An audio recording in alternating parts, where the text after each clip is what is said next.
Standby mga kababayan, alamin natin kung sino ang mga magdiriwan ng karawan today. Batiin na natin sila paring Ray para kainan na. Merry Christmas, paring Raul Gomez. Salamat tayo dyan. Good morning, pakibati. 95th birthday today. Aba, legendary Nanay Baning Seda. 95 years old today. Nanay Baning Seda, maligayang kaarawan. Labat tayo dyan. Mula sa anak niyang si Josie Seda Guntan ng Pulong Buhangin, Santa Maria, Bulacan. Happy birthday! Maligayang kaarawan, Michelle Tayag ng Pampanga. Michelle, happy birthday! Happy birthday, Mary Grace Cabrera ng Malolos, Bulacan. Jamir Bantige ng Sagrada. Maligayang kaarawan din po sa inyo. Si Trudis Liangco. Trudis Liit Liangco. Maligayang kaarawan, Trudis. Marby Ann Reyes ng Hagonoy, Bulacan. Maligayang kaarawan. And happy 70th birthday, Frank Dagdagan. Frank, happy birthday. Labat tayo dyan. Enjoy your day because it's your birthday. Sino bang kasabay nyo nagdiriwa ng kaarawan today? May handa ba kayo, lechon? Jessie Menjola, happy birthday, Jessie. Happy birthday! Ito yung may bahay ni ano, di ba, Kenny? Si Jessie Menjola, may bahay ni Lucky. Lucky Manzano. Some guys have all the lucky.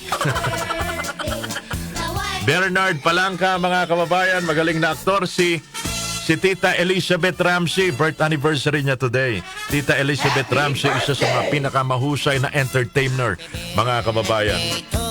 The late DOJ Secretary Raul Gonzales, mga kababayan, December 3, 1930 ang kanyang kaarawan. Panahon to ni Pinoy, kung di ako nagkakamali, Kenny, si Raul Gonzales. Nakausap ko to, mga kababayan, way back. Sabi niya, kapag wala ka na pala sa pwesto, Brian, di ka na nakikilala ng mga politiko. Siyempre, wala nang pakinabang. Maligayang kaarawan din, mga kababayan, kay Congresswoman. The first Congresswoman in the country, pinanganak sa Butuan. Kay Congresswoman Elisa Rosales Ochoa, December 3, 1897, ipinanganak, mga kababayan. O, ngayong araw pala ito, balikan natin ang kasaysayan. Ngayong araw na ito, December 3, 1957, the first milk processing plant in the country was inaugurated. Oh, meron pa ba tayong milk processing plant dito? Wala na. Oh, anong nangyari? Ang gaganda ng mga proyekto dati.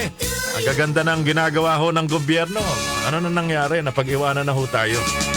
Sa foreign side, birthday ngayon, mga kababayan, ni Andy Williams, birth anniversary. Andy Williams, pinanganak December 3, 1927. At yung lead singer ng bandang Black Sabbath. Wow, rock and roll! 75. Ilang taon na ba to? 75 years old.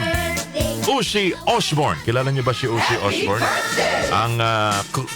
Ang bokalista ng bandang Black Sabbath. Yan. Enjoy your day because it's your birthday, mga kababayan.